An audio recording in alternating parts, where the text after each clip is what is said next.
Hello everyone. Today we are going to discuss about the missing value imputation. In our previous video we have discussed about what is the missing value, what would be the impact if we will not impute the missing value, and also we discussed these different type of the imputation techniques which we can use to impute the missing value. Today we are going to discuss about what is the removal and deletion of the missing value, how we can use this technique to impute the missing value. So in today's class we will only discuss some theoretical concept. In our next video we will do some hands-on. Removal and deletion of the missing value can be two types: list-wise deletion and pair-wise deletion. Now try to understand what is the list-wise deletion. As you can see here, list-wise deletion. List-wise deletion means if we have any missing value in that particular row. If you see in this row, if we have any missing value, we have only one missing value here. In this row we have one missing value. In this row we have one missing value. So what we can do, we can delete this complete row. So what would happen if we will use list-wise deletion? In that case we will get only 1, 2, 3, 4, 5, 6, 7 rows. It means 3 rows will be deleted.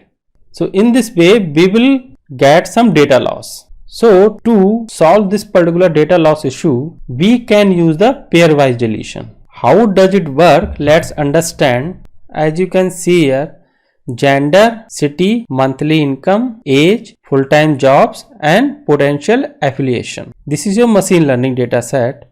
So we have to predict whether these particular customer of these particular people have some political affiliation or not. There are some missing value in this data set. As you can see that there are some missing value in gender, in city, in age and full-time jobs. So we will discuss whether we can delete this complete row or how we can work in the pairwise deletion. In the list-wise deletion, if we have any missing value in that row, we used to delete that particular complete row.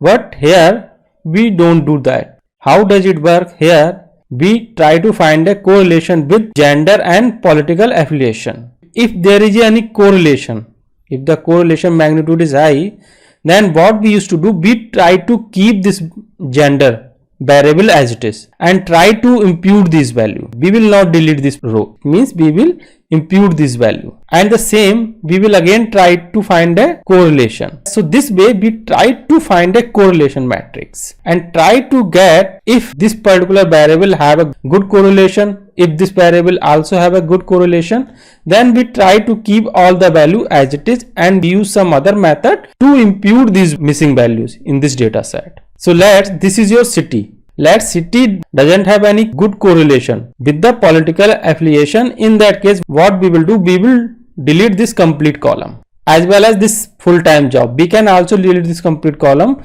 because this will not have a good correlation with the political affiliation. It means we try to find a correlation to get a relationship between predictor and your labels. If there is any correlation and the correlation magnitude is high, we try to keep that particular column as it is and use some different technique to fill this particular missing value. So this is called as a pairwise. Now we can try to understand when we can use the deletion method. Deletion method are used when the nature of the missing data is missing completely at random. It means if we are using this method, in that case data should be missing in a random fashion. This is the data we have: income and defaulter, yes or no. Let 100, 200, 300 and this is your 500. This data is missing. Yes, no, no, yes, yes. So we can say that the data is not in a random fashion. It seems like in a increasing order.